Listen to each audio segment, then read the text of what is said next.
Carlos Nelson with Cascade Media Group, and tonight we have Mr. Robert Durham on, and he is one of our contributors for the last year in writing stories and articles and what have you.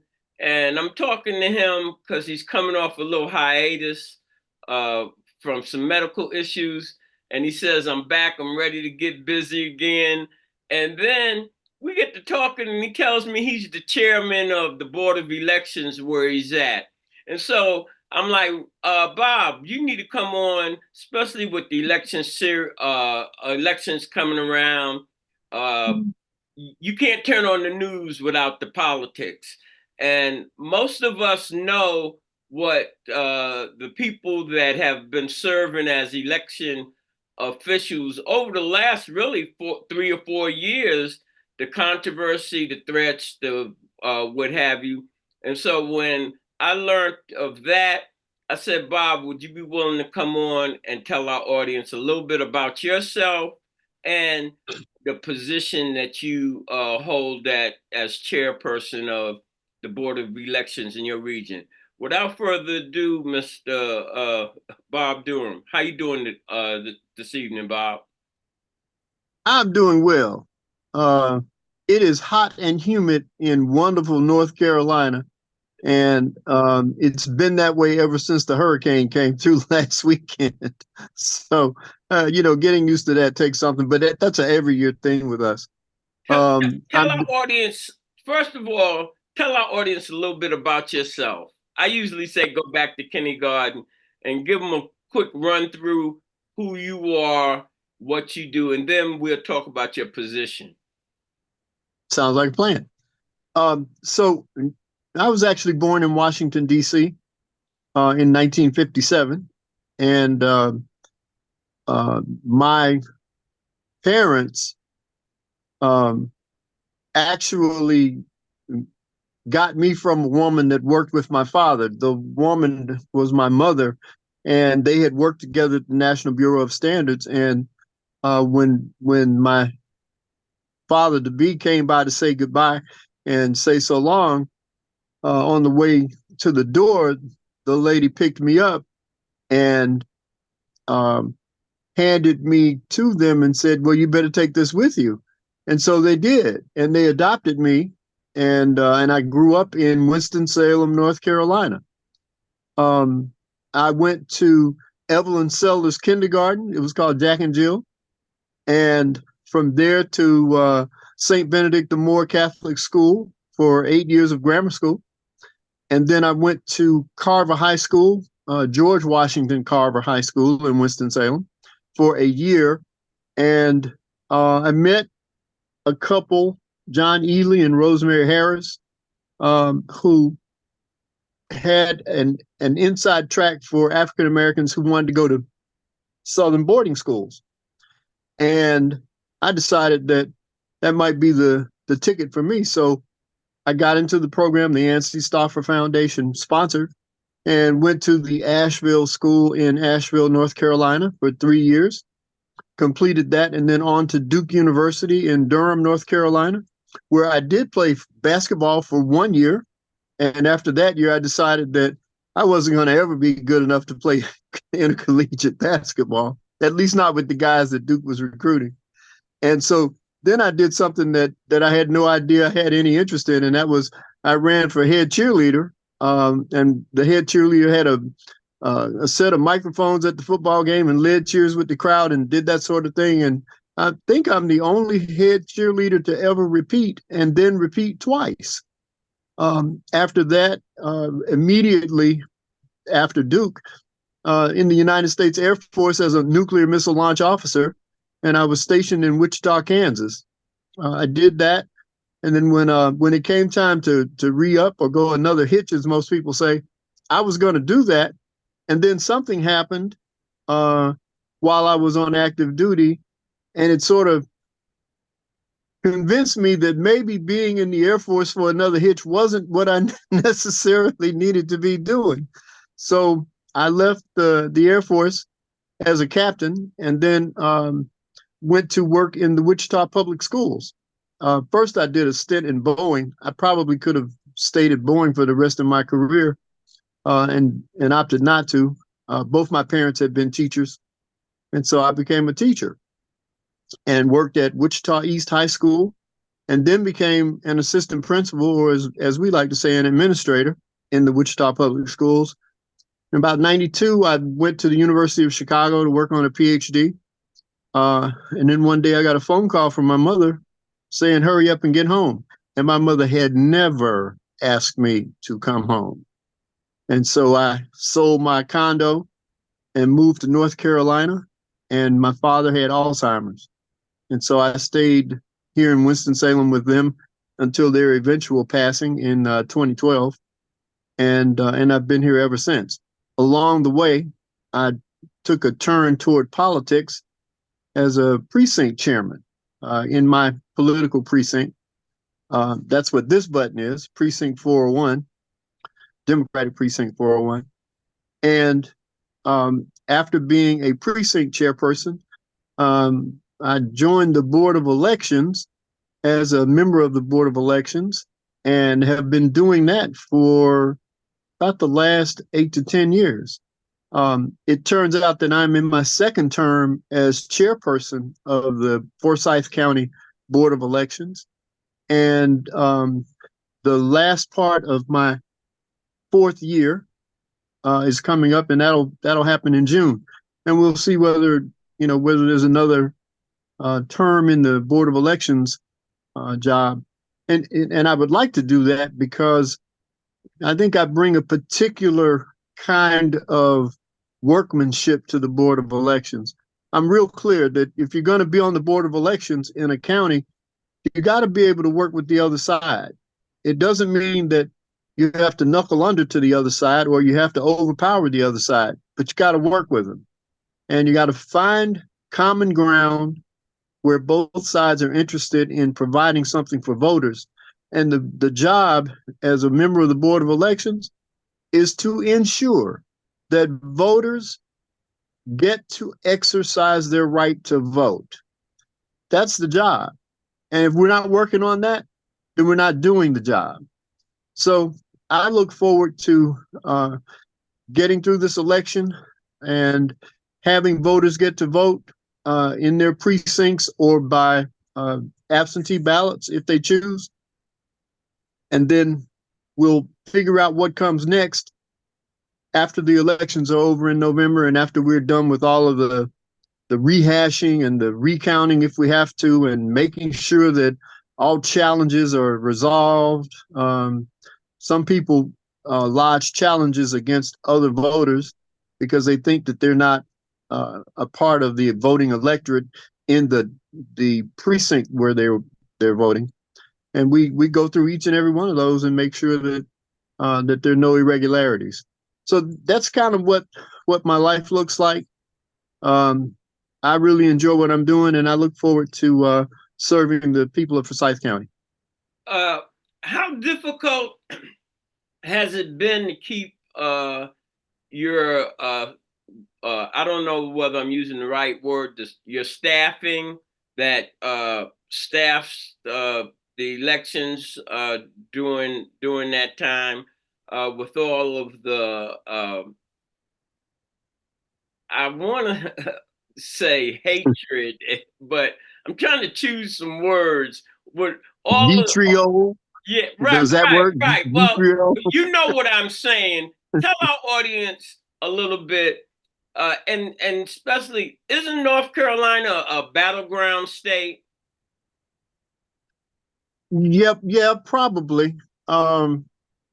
Probably not as big a battleground states as some others like Georgia.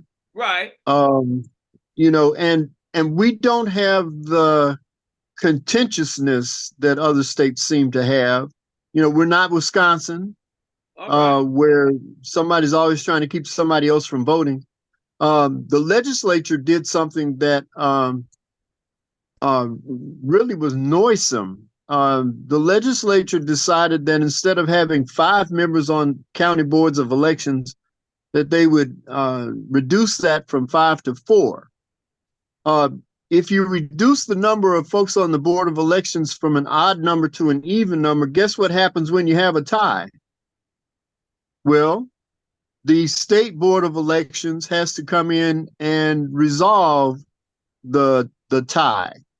And so the legislature was out to force a bunch of ties that they could then influence the outcome of. And our legislature is a Republican legislature, and they have gerrymandered the districts. That's what So my that next question. You see, you beat me to my daggone question, Bob, well, about I'm a Board gerrymandering. of Elections person. What do you think I'm going to do? I anticipate things. Yeah, talk a little bit about gerrymandering and how that affects the electorate. What gerrymandering is a political ploy to give more power to one party over another party by stacking the voting districts with an overwhelming number of one party, which forces the other party to not get representation and not get presentation.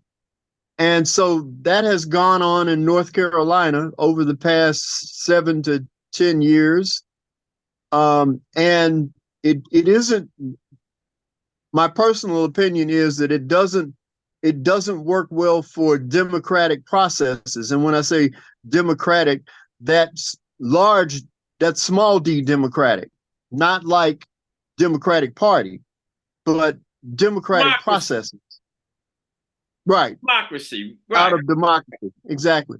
And so it has the effect of ensuring that one perspective at the state level is the only one that gets addressed. And in this particular case, it would be the conservative views and the conservative tendency to ensure that voters don't get that voters vote, but their votes don't get to make the impact that they should. So we have, about an equal number of Democrats and Republicans, but the Republicans have an advantage because of the way the counties are divided and divvied up amongst voters. It's bad for the public. It's bad for elections. It's bad for trying to ensure that all voters are heard and all voter concerns are dealt with. It's bad for democracy, as far as I'm concerned. And I'm getting off the subject, but I'm on the subject. When I was coming up in school in the 60s, they taught civics and things and government. They've taken that out the classroom, and I think substantial amount of the voting public couldn't even give you 12 presidents. They don't ignorant to the history, ignorant to what democracy really represents. And that's one of the main reasons I wanted you to talk about that, because you're an educated person, and this is not your first rodeo. You've been working with the election board for, I think, 8 years, 10 years. Yeah, about 10 years. Yeah, and your experience and your words should have value to our audience as it relates to that you're not feeding them a bunch of horse manure. Yeah, right. So, are there any other things before we close out that you feel that you want to inform our public about, get out to vote, or anything that you feel that they need to know? Well, one of the things that is important to recognize is states and counties and cities spend an enormous amount of resources to ensure that voters get to exercise their right to vote. They pick the places where voting will take place. They pick the buildings in which voting, will ensue. They ensure that those places are staffed with individuals who can answer questions, who can direct voters in terms of questions that voters have about what the voting procedures are. We spend an enormous amount of money on that. Voting systems. We just authorized the spending of $60,000 for a different kind of machinery that we're going to use in the voting locations. So that's a really, really important thing for voters to recognize because they're paying for it, right? Voters are actually paying their tax dollars and their resources in order to take advantage of being able to vote. And then a large percentage of folks decide not to show up at the polls. That's their choice. They get to do that. But the job of the Board of Elections is to ensure that each and every voter has the opportunity to exercise their individual right to vote. That's how democracies actually survive. And if voters don't vote, then other entities can step in and usurp the power of the electorate for whatever they want to use it for. And that's not a good thing.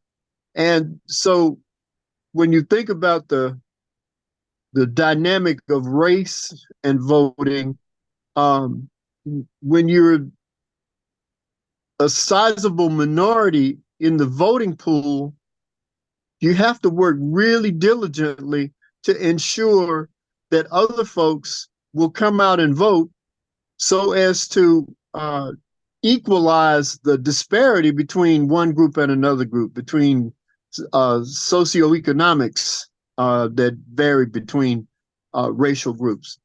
Voting is one of the privileges that we have that a lot of other nations don't have, and people don't have a say in their government. And we have a really judicious opportunity in the US to make a difference in how we are able to live and what we, will deal with and won't deal with. And I just would like voters to take that and think about that and how it impacts their daily lives, to be able to say, no, we don't want a waterfront establishment in this neighborhood, put it somewhere else. And voters get to do that. So I'm glad to serve at the behest of the public, and I'm glad to be able to provide guidance and direction when necessary, and to provide opportunities for voters to participate. Because for me, that's the most important part of this: is voters get a say, and their say is what counts. That's a mouthful, and I'm so pleased to have you part of Cascade Media Groups as a contributor, and My pleasure. What you bring to the table, not just in your articles in general, that you, as I said, have these different positions. And I had no idea that you went to Duke. And I learned, before we got on the air, I told you I like to learn about my guests when my audiences do, when you start telling your story. So, how do you see the traffic has with Harris coming into the race? The last time the people came to the polls, did you have an overwhelming turnout? And the last question is, do you have confidence in the systems that we're using for tabulation? Let me take the last question first. Because of my affiliation with the Forsyth County Board of Elections and the North Carolina State Board of Elections, I have a lot of confidence in how we manage elections so that there is fairness, there is egalitarian presentation of what's needed, and that everybody has an equal opportunity to choose to vote, get to the election. We have 11 days prior to the election where folks can start voting and turn in their ballots ahead of election day. And so that has had the impact of reducing the number of people and the length of lines waiting to vote on election day, which you kind of need when you have a lot of people interested, particularly in metropolitan areas. And so I think that that we do a really good job. And our director in Forsyth County is an amazing student of statistics and the collection of data. And it helps to have that kind of a background, because then you know what to look for when you think there's something off about the count or off about the response. And we go through some lengthy incursions into the mechanics and the electronics of collecting votes and counting votes to make sure that that for every vote cast, there's a vote represented, or if not, then there's an abstention represented on the part of the voter. And we work really hard to ensure that's a settled process, and that we do the same thing in each and every precinct. And so I'm really proud of how we go about making sure that that what happens is an actual representation of how voters voted, and we collect the numbers to ensure that we know exactly how many people have voted, and you know, and the like. I said I was going to go back to the first thing last. So what was the first thing again? Hold it. Let me tell you this. When you were talking, I was like, what was the first question you asked me, Melton?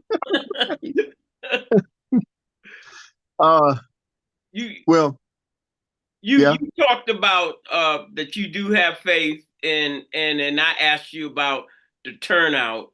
Turnout. And you did explain that, and the 11 days in your county, you can, and boy, that's really important in making the system work, not just in your county, in general. When they have these long lines, that encourages people to come out and vote. And go home. Yeah, right. And so I'm going to use Mr. Jim Watts' closing. He's always talking all this nice stuff.